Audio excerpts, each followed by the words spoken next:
Hello, I'm Shamshay. Welcome back to my channel Mako English. I'm here to help you master the English language, grammar, and today we are going to talk about a topic namely English tenses. So today we are going to discuss about the structure of these tenses, and as we know that there are only two tenses in the English language, present and past tense. There is no future tense in English. We are going to see them in detail. तो आज का जो हमारा topic है वो हम discuss करने जा रहे हैं इंग्लिश टेंसेज को। और इंग्लिश में जो दो ही टेंसेज होते हैं, जैसा कि आप देख पा रहे हैं, प्रेजेंट और पास्ट। फ्यूचर टेंस इंग्लिश में नहीं होता है। यद्यपि टाइम को तीन भागों में बांटा जाता है, परंतु टेंसेज जो हैं इंग्लिश में सिर्फ दो ही हैं। तो सबसे पहले हमारा प्रेजेंट सिंपल टेंस होता है। प्रेजेंट सिंपल टेंस इसे प्रेजेंट इंडेफिनाइट टेंस भी बोला जाता है। इसकी हेल्पिंग वर्ब डू डज है। पॉजिटिव क्लॉज में हेल्पिंग वर्ब नहीं आती है, परंतु अगर थर्ड पर्सन सिंगुलर सब्जेक्ट है ही वर्क्स आएगा। परंतु अगर इसके अलावा कोई भी और सब्जेक्ट है फिर वर्ब के साथ में एस सी एस नहीं आएगा, प्लेन फॉर्म आएगी वर्ब की, आई वॉक, दे वॉक। इसी तरह से अगर मैं इसका नेगेटिव बनाऊं तो फिर मेरी हेल्पिंग वर्ब की ज़रूरत पड़ती है।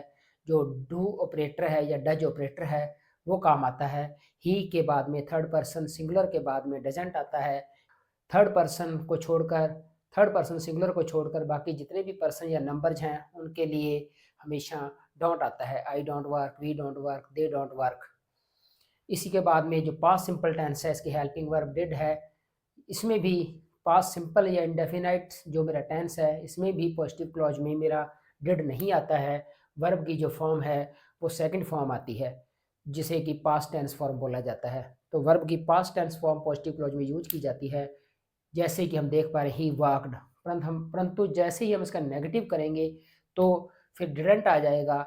ही डिडंट, परंतु डिडंट के बाद में हमेशा ही वर्ब की प्लेन फॉर्म आती है। तो ये इंग्लिश का इम्पेकेबल रूल है, ये पक्का नियम है इंग्लिश का कि एक बार डू डज या डिड आ गए इसके बाद में वर्ब की हमेशा प्लेन फॉर्म ही यूज की जाएगी।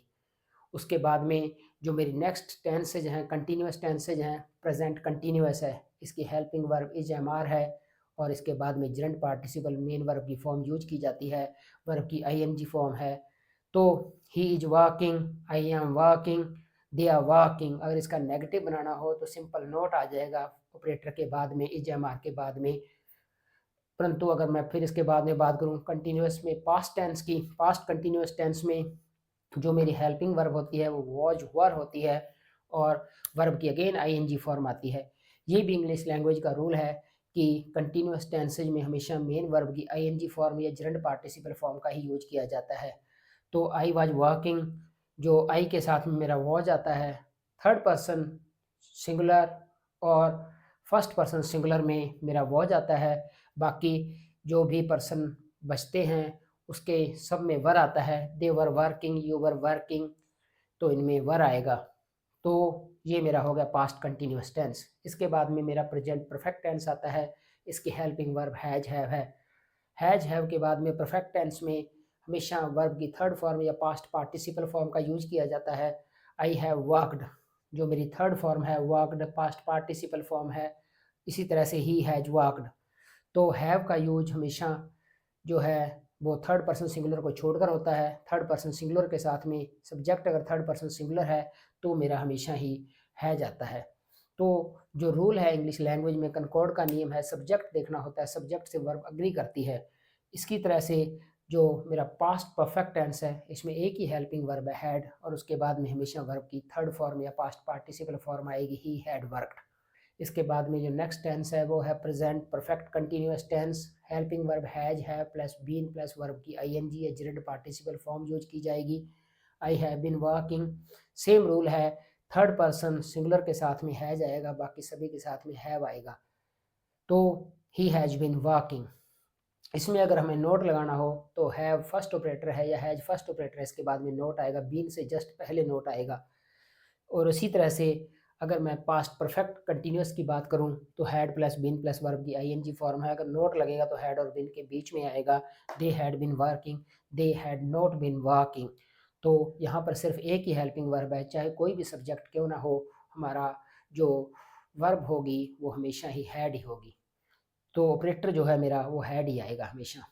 इस तरह से हमने देखा कि प्रेजेंट और पास्ट टेंसेज में किस तरह से हेल्पिंग वर्ब का प्रयोग कर कर हम टेंसेज को सही तरीके से जो है टाइम को पैकेज कर सकते हैं।